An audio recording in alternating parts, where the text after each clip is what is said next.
La Commission européenne s'assoit donc sur le vote des eurodéputés concernant le traité du Mercosur. Il y a un peu plus d'un mois, le Parlement européen votait la saisine de la Cour de justice de l'UE pour vérifier la légalité de l'accord commercial entre les 27 et plusieurs pays sud-américains.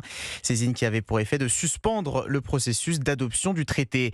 Mais voilà, aujourd'hui, la présidente de la Commission, Ursula von der Leyen, décide de passer en force en appliquant le texte de manière provisoire. Inacceptable pour Emmanuel Macron. C'est une grande responsabilité vis-à-vis des agriculteurs qui ont exprimé leur inquiétude et pour lesquels les Européens n'ont pas encore apporté la visibilité nécessaire. Et puis, c'est aussi une autre responsabilité vis-à-vis des citoyens européens et de leurs représentants qui n'ont pas été dûment respectés. En substance, pour la France, c'est une surprise et une mauvaise surprise. Et pour le Parlement européen, c'est une mauvaise manière. Emmanuel Macron depuis l'Elysée tout à l'heure. Et les premiers touchés par cette application provisoire de l'accord entre l'Union européenne et le Mercosur, Maël, ce sont bien sûr les agriculteurs. La ferme France, dans le camp des opposants à ce traité de libre-échange depuis le début des négociations, il y a plus d'un quart de siècle. La saisine de la justice pour en vérifier la légalité apparaissait comme un motif d'espoir pour les paysans, évidemment sonné par le passage en force de Bruxelles aujourd'hui.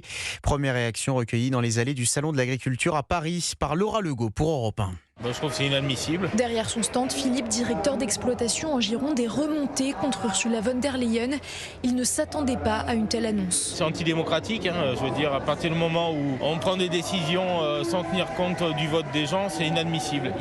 Une décision qui ne passe pas non plus auprès de Nicolas, éleveur de bovins en Martinique. C'est une prise d'otage, on nous a forcés, on est pris dans un engrenage où on n'a pas la possibilité de s'exprimer. On va malheureusement dans une mauvaise direction. L'agriculteur craint pour le futur de son exploitation. On va s'adapter, mais c'est dommage qu'après 25 ans de sélection bovine, on soit obligé de partir sur une autre culture. Donc on va passer peut-être sur du rhum, sur je ne sais quoi. On va trouver la solution pour essayer de sortir de cet empêtrement. Mais les éleveurs ne sont pas défaitistes pour autant.